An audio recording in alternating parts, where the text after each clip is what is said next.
नमो बुद्धाय, जय भीम। तो आज मैं कलान क्षेत्र में हूँ और जहाँ पे ठाकुर सौरभ प्रताप सिंह के घर पे हैं, गांव पहरुआ। और यहाँ हमारे दोस्त ने श्रद्धेय भुवनेश्वर जी ने कई लोगों से परिचय कराया है और बहुत अच्छा लगा। जो तथागत बुद्ध और बाबा साहब के विचारों को मानते हैं, उनके विचारों से संतुष्ट हैं।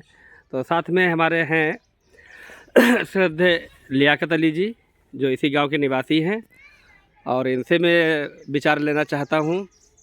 नमो बुद्धाय, जय भीम लियाकत अली जी। नमो बुद्धाय, जय भीम भारत। और मैं आपसे जानना चाहता हूं, क्या आप बाबा साहब बुद्ध भगवान के प्रोग्राम में जाया करते हैं कभी? हाँ जी सर, जाया करते हैं। हमें बाबा साहब के, भगवान बुद्ध महात्मा के विचार अच्छे लगे। अच्छा, कैसे विचार लगे? क्या बातें अच्छी लगती हैं उनकी? बहुत अच्छी है।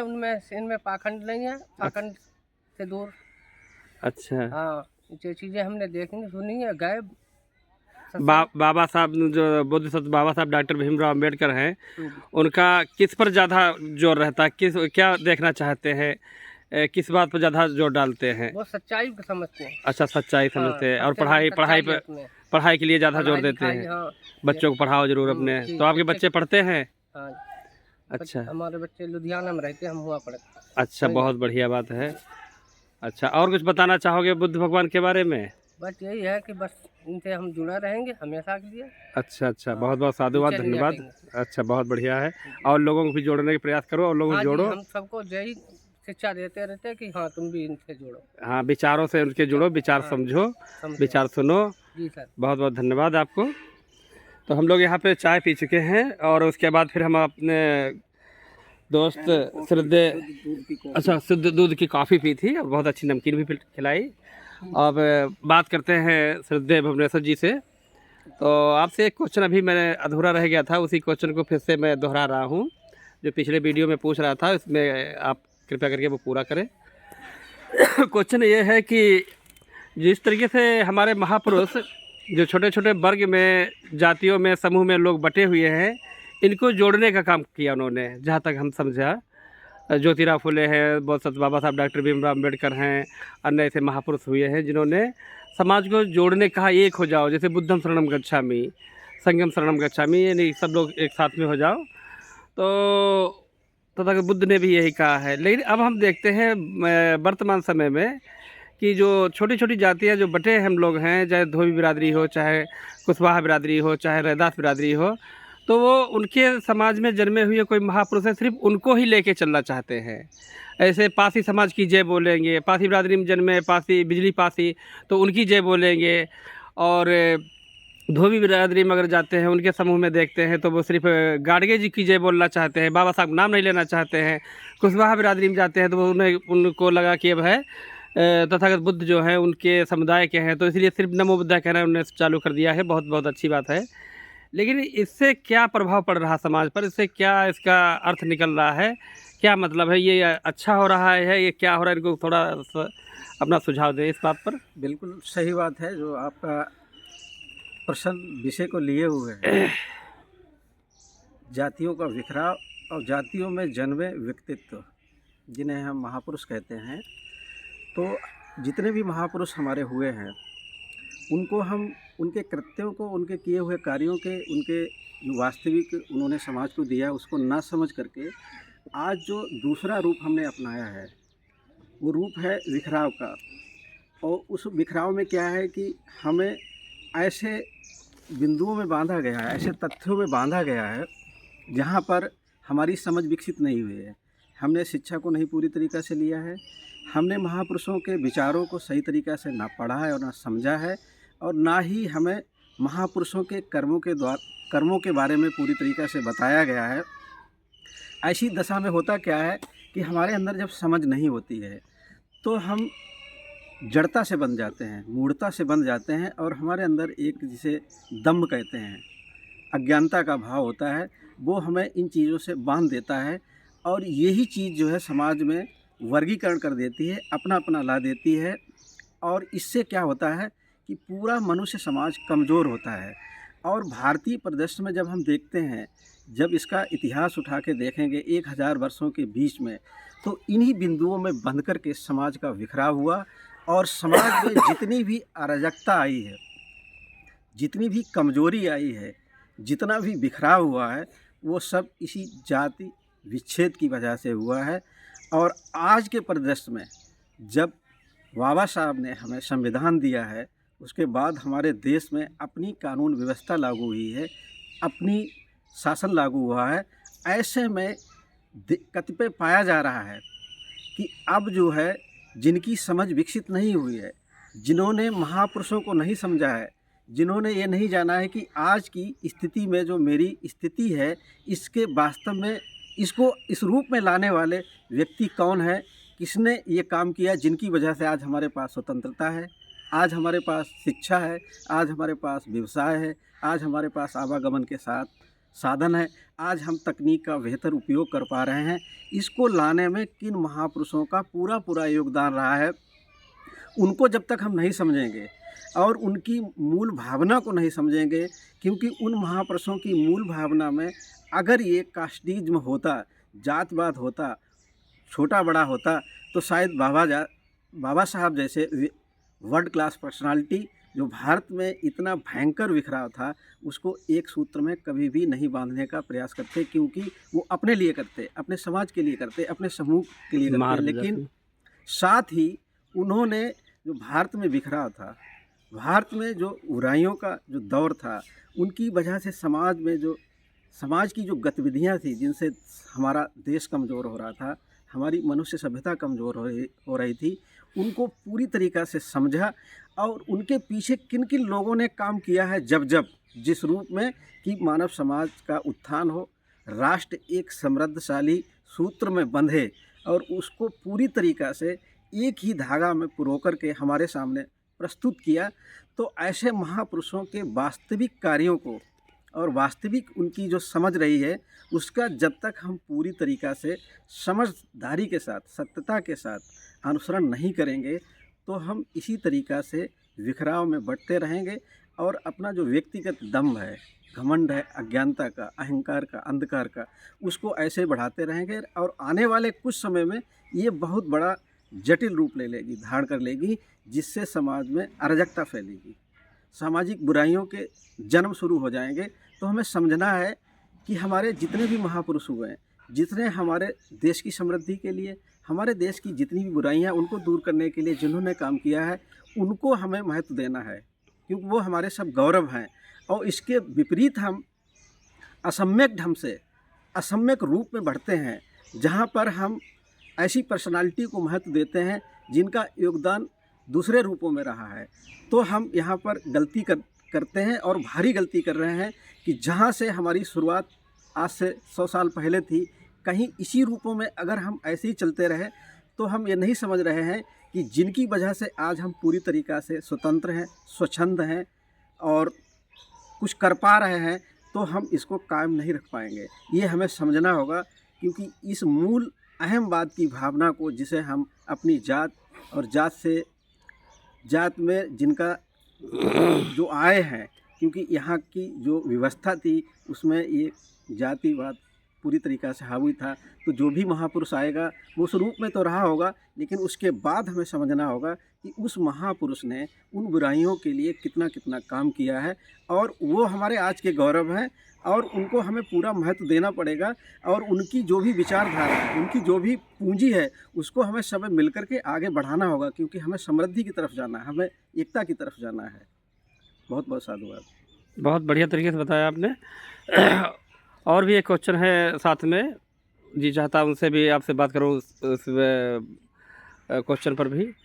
दूसरा क्वेश्चन ये है उसी से संबंधित कि आजकल हम ये देखते हैं कि जो पढ़े लिखे लोग हैं, जो अच्छे व्यवसाय पर हैं, अच्छे जॉब पे हैं, तो अगर उनसे हम उनके समाज के ही लोगों के बारे में बात करते हैं, जैसे यादव समाज में जब जाते हैं तो हम बोलते हैं क्या आप ललई सिंह बौद्ध को जानते हैं आप, तो वो लोग इसका जवाब हमें इस तरीके से देते हैं कि ऐसे लोग बहुत हुए हैं। या तो उनका जवाब हमने ये सुना है कि अरे जो तो सब ऐसे ही थे, तो ये मुझे बड़े अटपटा लगता है। दूसरा, जबकि ललई सिंह बौद्ध को जब मैं पढ़ा है, मैंने समझा है जहाँ तक, कि वास्तव में उन्होंने अपना पूरा जीवन समाज के लिए ही लगा दिया था।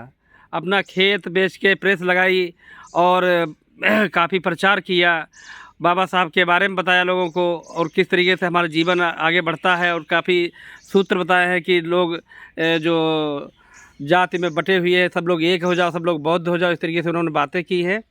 तो बहुत ही उनकी लाभकारी बातें हैं। और दूसरी बात में देखते हैं जब पटेल बिरादरी में जाते हैं तो हम बात करते हैं राम स्वरूप वर्मा जी की बात करते हैं, जो कानपुर के अम्बेडकर साहब कहे जाते हैं, राम स्वरूप वर्मा जी। तो वो लोग भी उनके बारे में नहीं जानते हैं, पूछते हैं अरे ये उनके बारे में नहीं जानते हैं। और ऐसे ही कई महापुरुष हैं जो लोग समाज में हुए हैं उनके। अब हम उनके बिरादरी में जाते हैं, जो भेड़ चराने वाले होते हैं, क्या नाम उनको, पेरिया स्वामी, ना, हाँ, पेरिया स्वामी की उनकी बिरादरी कौन सी है, गडरिया बिरादरी में जाते हैं तो उनके बारे में बात करते हैं, क्या इन्हें आप जानते हैं। तो अभी भी इस समय भी इस सेंचुरी में भी और पढ़े लिखे लोग नहीं जानते हैं। तो उनको आप क्या गाइड करेंगे, इनसे क्या कहना चाहेंगे, उनको क्या सुझाव देना चाहते हैं जो लोग पढ़े लिखे लोग हैं, अच्छे अपना सामाजिक बनना चाहते हैं, अच्छे इंसान बनना चाहते हैं, पढ़ना भी चाहते हैं, लोगों को जानना भी चाहते हैं। बहुत ही वाजिब आपका विषय और विषय में प्रश्न है कि आज की तिथि में हम पाते हैं, आज के समाज में हम पाते हैं जो हमारा संवैधानिक ढांचा है उसके जो प्रारूप हैं उनके आधार पर जो हमारे संविधान में विश्वविद्यालय, विद्यालय, आयोग और आयोग से संबंधित नौकरियां, उनको हम उस जो हमारा ढांचा तैयार किया है उस ढांचा को हम पूरा करने के बाद हम उसके अनुरूप पद पाते हैं। और फिर यहाँ पर समझने वाली बात है कि हमेशा दो विचारधाराएं रही हैं। एक विचारधारा है रूढ़वादिता की, उस पर हम बात करेंगे, और दूसरी विचारधारा है वैज्ञानिक सोच की। अब होता क्या है कि हमारा जो परिदृश्य है, हमारी जो कल्चर डेवलप हुई यहाँ पर, वो रूढ़वादिता पर आधारित रही है। और वो उस रूढ़वादिता में क्या है कि जब हम इंजीनियरिंग, मेडिकल क्षेत्र की डिग्री MBBS, MD या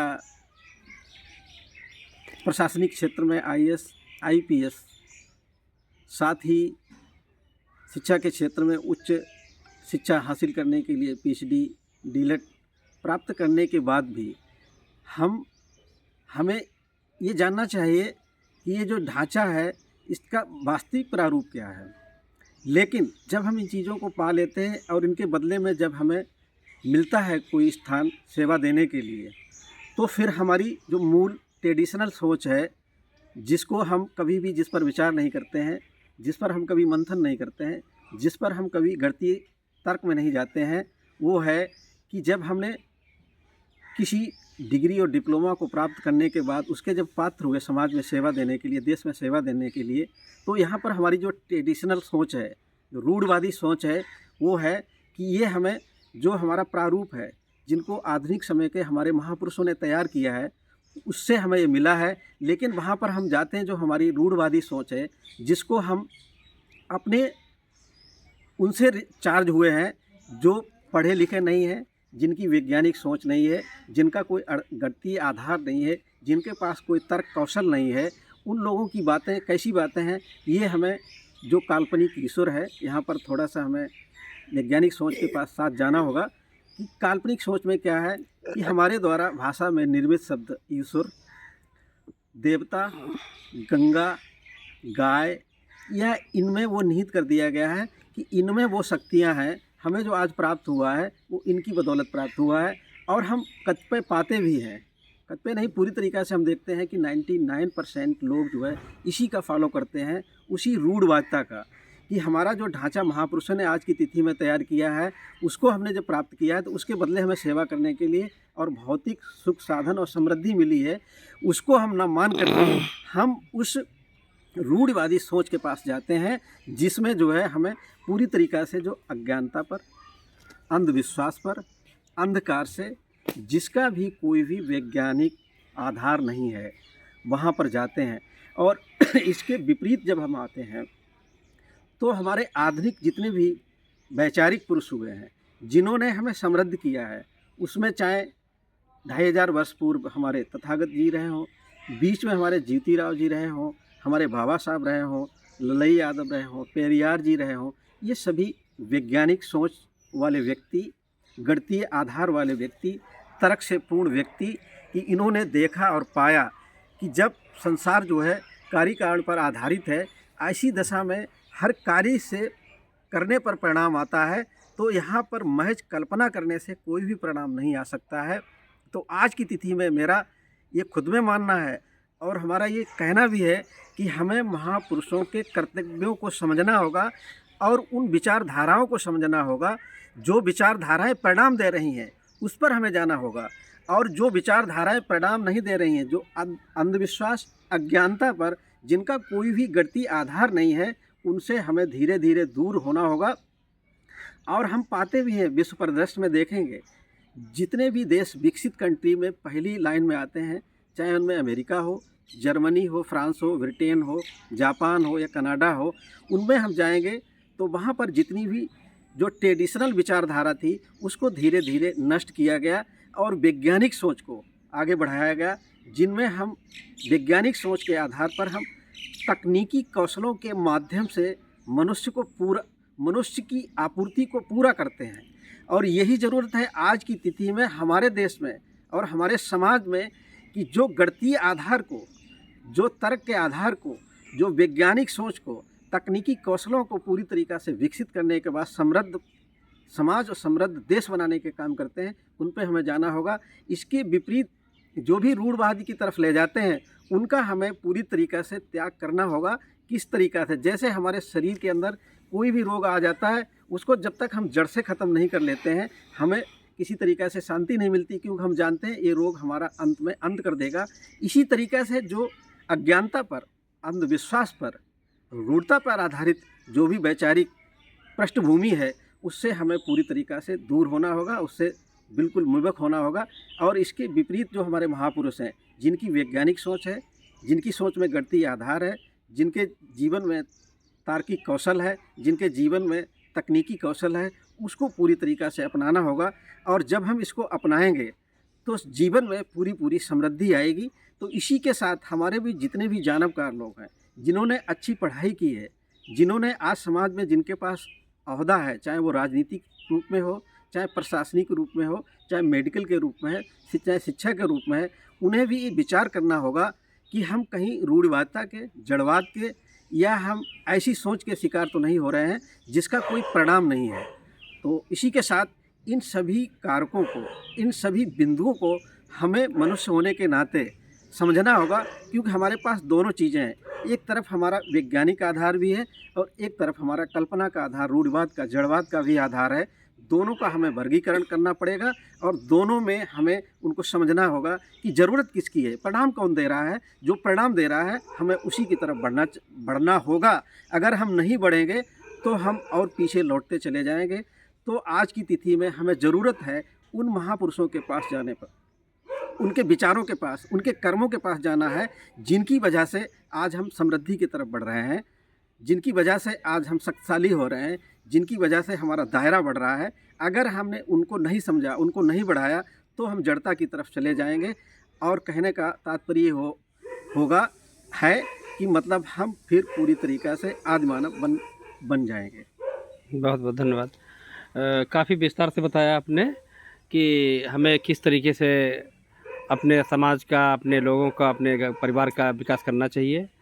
और जो विचार, जिनके विचार तर्कवादी हों और वैज्ञानिक हों, सुधारवादी हों, उन विचारों को हमें मानना चाहिए।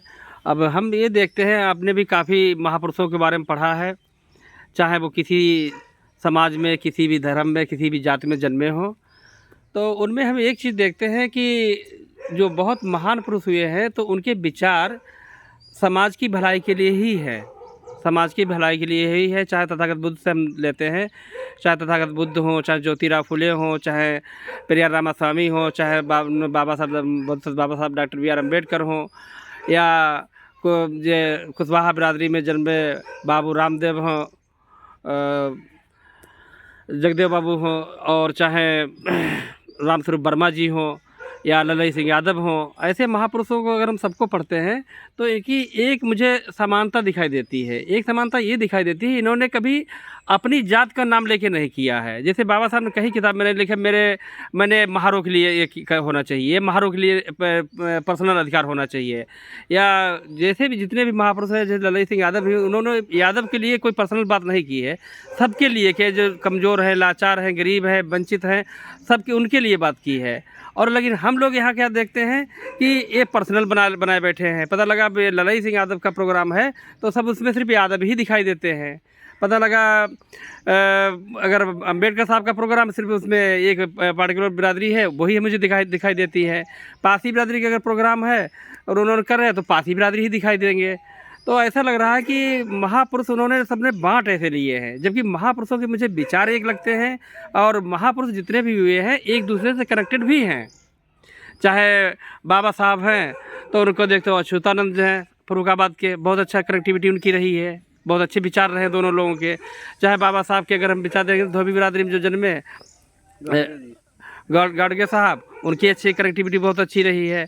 बाबा साहब के विचार जो अगर उनसे हम लेते हैं, पेरियार रामास्वामी से, उनसे भी उनके अच्छे उनको उनने समझा है, एक जैसे विचार दिखाई देते हैं। और ज्योतिराव फुले की बात जब करते हैं तो उनको उन्होंने अपना गुरु ही माना है, उनको गुरु ही मान लिया। ज्योतिराव फुले को बाबा साहब अम्बेडकर ने उनको अपना गुरु ही माना है। तो लेकिन अभी भी जो माली बिरादरी में जबकि वो जन्मे है, माली बिरादरी उनका प्रोग्राम अगर करते होंगे तो बाबा साहब फ़ोटो नहीं रखेंगे, ना बाबा साहब की बात करेंगे, उनसे नफरत करेंगे। तो ऐसी मुझे बहुत भिन्नताएं दिखाई देती हैं। इस पर लोगों को समझने की ज़रूरत है। और लोग कहते हैं मैं जाति बिरादरी दूर नहीं मानता हूँ, छुआछूत नहीं मानता हूँ, तो ये सब मुझे उसी का रूप दिखाई देता है। कहने को तो ये कह देते हैं कि मैं जात बिरादरी नहीं मानता हूँ। अभी ललई सिंह यादव का प्रोग्राम हो तो वहाँ पे देखते हैं कितने वो चमार मंच पे बैठाते हैं, जाटा बिरादरी को बैठाते हैं, या पासी बिरादरी, सब बिरादरी को अगर बुलाना चाहिए, सबको मंच पर बैठाना चाहिए उनको। और बाबा साहब का फ़ोटो भी जरूर लगना चाहिए। जबकि ललई सिंह यादव का जब मैं जीवन देखता हूँ तो बाबा साहब से बहुत ज़्यादा प्रभावित हुए हैं, बाबा साहब से बहुत ज़्यादा प्रभावित हुए, बुद्ध से प्रभावित हुए हैं। तो यही मेरे विचार हैं, मेरा भी विचार। तो इन विचारों से कितना सहमत हैं आप मेरे इन विचारों से? आपने जो भी कारक रखे हैं प्रोफेसर जी, इन कारकों पर हमें जाना होगा।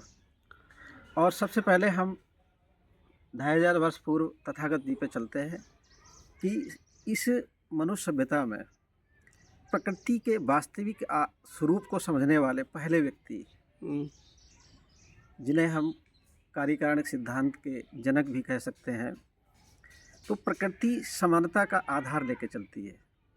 जैसे ही असमानता आएगी वैसा ही परिणाम आएगा। इसी तरीक़ा से हमारे समाज में जब मनुष्य जाति में, चाहे वो विश्व स्तर पर हो, चाहे वो देश स्तर पर हो, चाहे ग्राम स्तर पर हो, जो महापुरुष हुए हैं और उन्होंने जब वास्तविक सच्चाई को समझा है, तो सबके अंदर एक ही मूल भावना का जन्म होता है। वो मूल भावना है पूरी मनुष्य जाति को एक इकाई में बांधना। और मनुष्य जात की समस्त की सभी मनुष्य जात की सबकी जीवन की एक ही जैसी समस्याएं हैं। जब हम गहराई में जाएंगे तो हम देखते हैं कि सभी मनुष्यों में समान भूख है, समान प्यास है, समान पीड़ाएं हैं, समान हर्ष के विषय हैं। और इनमें जो विसंगतियां आ जाती हैं, जो बुराइयां आ जाती हैं, तो हमारे जितने भी महापुरुष हुए हैं उन्होंने देखा है कि इनका आधार एक है, जिसे हम नैसर्गिक बोलते हैं कि नैसर्गिक स्वरूप सबका समान है। तो नैसर्गिक जीवन भी सबका एक होना चाहिए।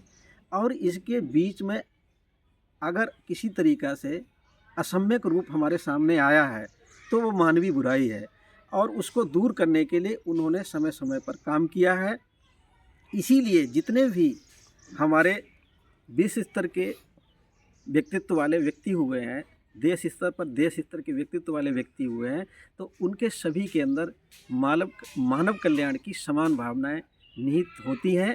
और वो किसी भी जात धर्म वर्ग में नहीं बनते हैं, क्योंकि जात धर्म वर्ग ये समय समय पर मनुष्यों द्वारा उत्पन्न कारक हैं, जो उन्होंने अपने स्वहित के लिए तैयार किए हैं। और उन्होंने जब बड़ा रूप ले लिया है तब जाकर के ये समाज की बुराई बन गए हैं।